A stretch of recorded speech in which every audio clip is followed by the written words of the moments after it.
ഏറെ കൊട്ടിഘോഷിച്ച് തുടങ്ങിയ smart city പദ്ധതി പാതി വഴിയിൽ പരാജയപ്പെട്ട് നിൽക്കുന്നത് മാറി മാറി വന്ന സർക്കാരുകളുടെ പിടിപ്പുകേടുകൊണ്ട്. കരാർ പ്രകാരം നിശ്ചയിച്ച ലക്ഷ്യങ്ങൾ നിറവേറ്റാൻ ഉത്തരവാദിത്തപ്പെട്ട ടീകോം കമ്പനിയോ സർക്കാരുകളോ ശ്രമിച്ചില്ല. പദ്ധതി തുടങ്ങി അധികാരത്തിലേറിയ ഇടത് വലത് മുന്നണികൾ പദ്ധതി പൂർത്തീകരിക്കാൻ ഒരു ശ്രമവും നടത്തിയില്ല. പ്രധാന പങ്കാളിയായ ടീകോമിനെ ഒഴിവാക്കുന്നതിലൂടെ പുതിയൊരു കമ്പനിയെ കൊണ്ടുവന്ന് പദ്ധതി പുനരുജ്ജീവിപ്പിക്കാൻ സർക്കാർ നീക്കം തുടങ്ങി. ഉമ്മൻചാണ്ടി സർക്കാർ വിഭാവനം ചെയ്ത സ്മാർട്ട് സിറ്റി പദ്ധതി നടപ്പാക്കാൻ 2007 VS അച്യുതാനന്ദൻ സർക്കാരിന്റെ കാലത്താണ് ദുബായ് ഗവൺമെന്റ് കീഴിലുള്ള ടീകോം യൂണിവേഴ്സിറ്റി കമ്പനിക്ക് കരാർ നൽകുന്നത്. വൻകിട കമ്പനികളെ ആകർഷിച്ച് നിക്ഷേപം കൊണ്ടുവരൽ, 2021-നകം 90,000 അവസരങ്ങൾ ഉണ്ടാക്കൽ, 88 ലക്ഷം ചതുരശ്ര അടിയിൽ കെട്ടിടം പണിയൽ എന്നിങ്ങനെ പദ്ധതിയെ ലക്ഷ്യമായി കണ്ടതൊന്നും ഇപ്പോഴും നടപ്പായില്ല.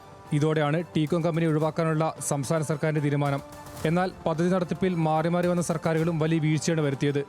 ഓരോ വർഷം പൂർത്തീകരിക്കേണ്ട കെട്ടിടത്തിന്റെയും തൊഴിലവസരങ്ങളുടെ എല്ലാം കണക്കും പദ്ധതി പുരോഗതിയും സർക്കാർ നിരീക്ഷിക്കുന്നുവെന്ന് വ്യവസ്ഥ ചെയ്തിരുന്നു. 2011 ശേഷം അധികാരത്തിലേറെ UDF സർക്കാരും പിന്നീട് വന്ന പിണറായി സർക്കാരും ഒന്നും ചെയ്തില്ല. ടീകോമിന്റെ അനാസ്ഥയ്ക്കൊപ്പം ഇക്കാര്യങ്ങൾ നിരീക്ഷിക്കുന്നതിൽ സർക്കാർ വരുത്തിയ വീഴ്ചയും പദ്ധതി ആഗ്രഹിച്ച പോലെ നടപ്പാതിരിക്കാൻ കാരണമായി. അതേസമയം ടീകോമിനെ ഒഴിവാക്കുക വഴി പദ്ധതി പാതി വഴിയിൽ ഉപേക്ഷിക്കലല്ല ഉദ്ദേശമെന്നാണ് സർക്കാരിന്റെ നിലപാട്.